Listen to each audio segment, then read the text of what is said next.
Welcome to my tropical New York backyard. A friend of mine just gave me a lot of new plants from their collection. Look at this huge tree fern.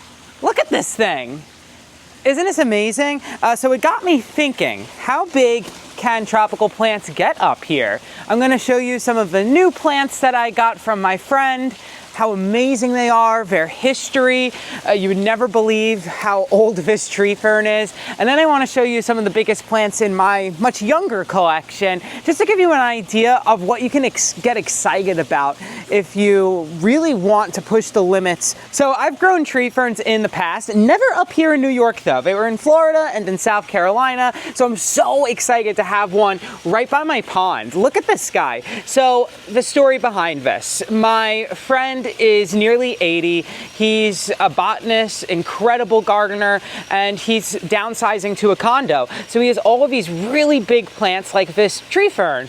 He actually said that that tree fern was supposed to be a Dicksonia antarctica tree fern that he got from spores, and has grown them from that to now a 40-year-old tree fern. Looking at it, I'm thinking that this is probably an Australian tree fern, but my tree fern experts, let me know. Is this an Australian tree fern? So this is the biggest plant that I got from his collection, but there were some other big ones too.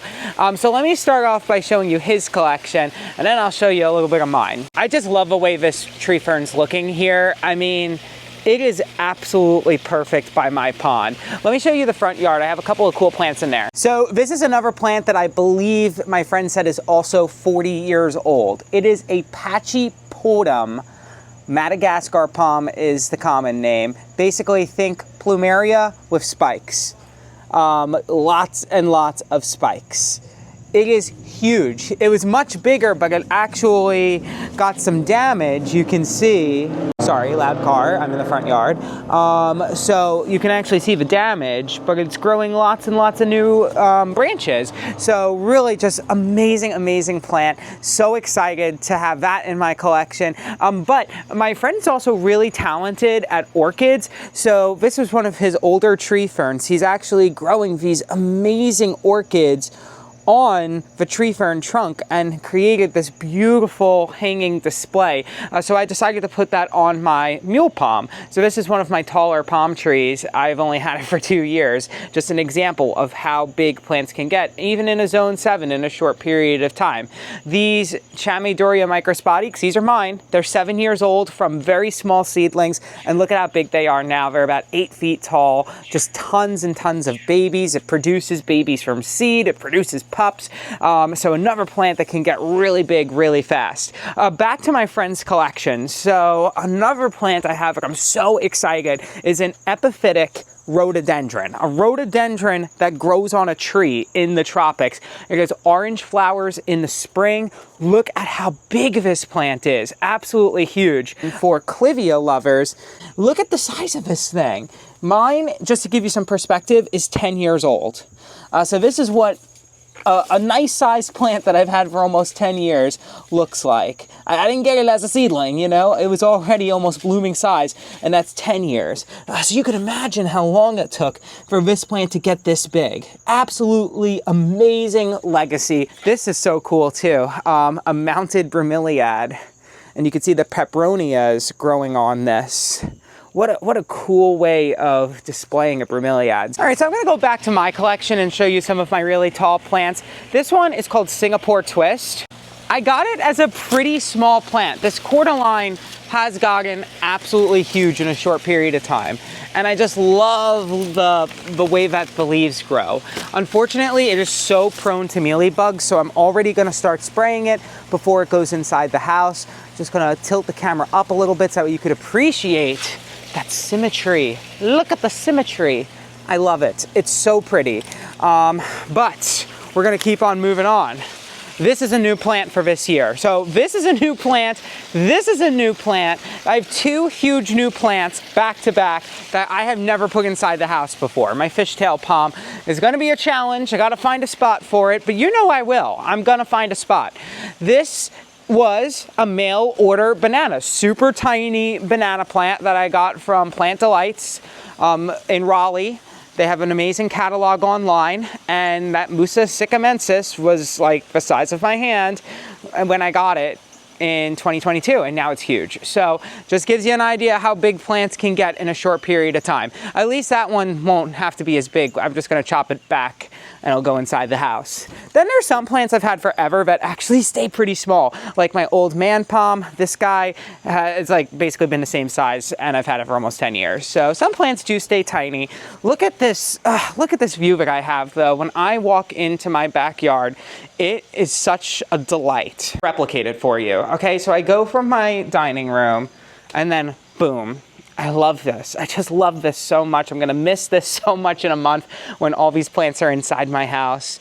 I love the textures. I love the bright green on the old man palm, and then the silvers of my Bismarkia and my spindle palm. I'm sorry, it's not my spindle palm, it's my triangle palm. I do have a spindle though, but I love the triangle palm because it's actually kind of cold tolerant, and it just has that amazing symmetry. I love the way that the trunk looks. By the way, I almost killed my Bismarkia palm. I think I left it out in too much cold. It was like 30 degrees and I still had it outside, and I don't know, because in the spring, the newest frond rotted, and I was like, this plant is dead. The new frond is rotten. It's not growing. Look at how ugly these fronds look, but I've got good news. It is a survivor. Beyonce was correct. Look at this, a brand new leaf that is totally healthy.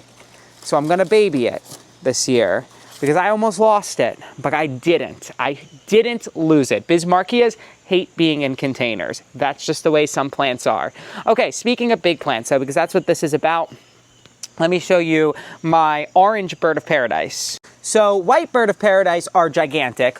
Orange bird of paradise are kind of a dwarf variety, but they get pretty big. So I've had this since 2017. It was in a small container when I bought it, but this one's allegedly a yellow bird of paradise. So it looks just like the orange one, and it has yellow blooms. We're gonna find out because this thing blooms in the middle of winter. So usually like November to January, I'll start getting flowers. It's already producing flower spades, and so many of them this year. So this is one. This is what one of the flowers look like on a bird of paradise. Just spectacular. And so we have 1, 2, 3. So you see how they kind of are emerging right here. This is what they look like when they're just starting to emerge. It comes from the interior of the leaf. Gosh, it's so noisy in my neighborhood. Can you guys hear this? I can't even hear myself think. 4, 5, 6, I'm seeing 7 flowers. And each of those spaves last like a month or two. So this is gonna be blooming all winter long. Anyway, super big plant, and then the yellow one is gonna bloom for the first time ever. So stay tuned. Please subscribe to my channel, because if you're a first time watcher, you're gonna lose my channel forever if you don't subscribe. It just disappears from the YouTube algorithm and is gone. And I really wanna show you my yellow and orange bird of paradise. It's gonna be either the most disappointing thing ever, because it's either going to bloom orange, and after all these years of waiting, it wasn't yellow because I was lied to, or it's gonna bloom yellow and I'm going to cry live on camera. Either way, it's gonna be entertaining, I'm sure, for you, and possibly tragic for me.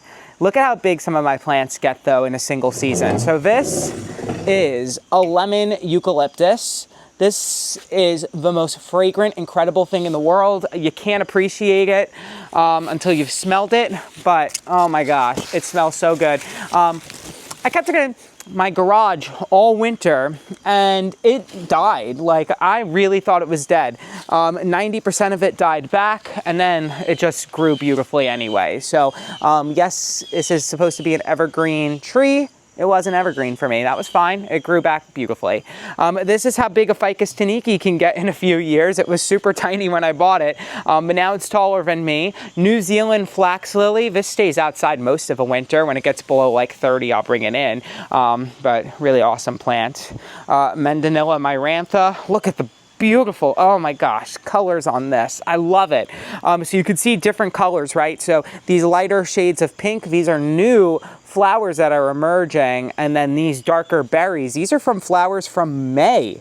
So it has actually been looking beautiful since May now, just non-stop color. And so these berries will last about 4 months, and then eventually they'll drop off. And I would say probably this plant will look colorful until maybe March or April, and then it'll just be green until it leaves out with more flowers sometime in like May or June. So it really looks better more times than not. I have a lot of biggies. I have a lot of plants that get super, super tall. My Plumeria might not look that tall when I'm up on my deck, but when I'm down here and you see the true size, it's really gotten big. I dug up my Musa Florida, my variegated banana, and it's quite large. It's larger than I thought it was because, of course, when it's in a pot, it's like 2 feet bigger because the pot adds like 2 feet of height. So anyway, it's really gotten large. It's growing pretty nicely. I'm still getting new leaves on it, even though we are well into fall. We haven't really had any significant cold weather, so it seems to be pretty happy. Lots of browning. That's pretty normal for this banana, but I love it anyway. The new leaves always look so fresh and beautiful. Oh, those creams, so pretty. And it has a baby. Look at that. So it might actually give me some fruit one day. So that's a cool one. I've got a lot of new plants this year, and they're all going to be rescued. I just haven't exactly sorted out how yet, but they will.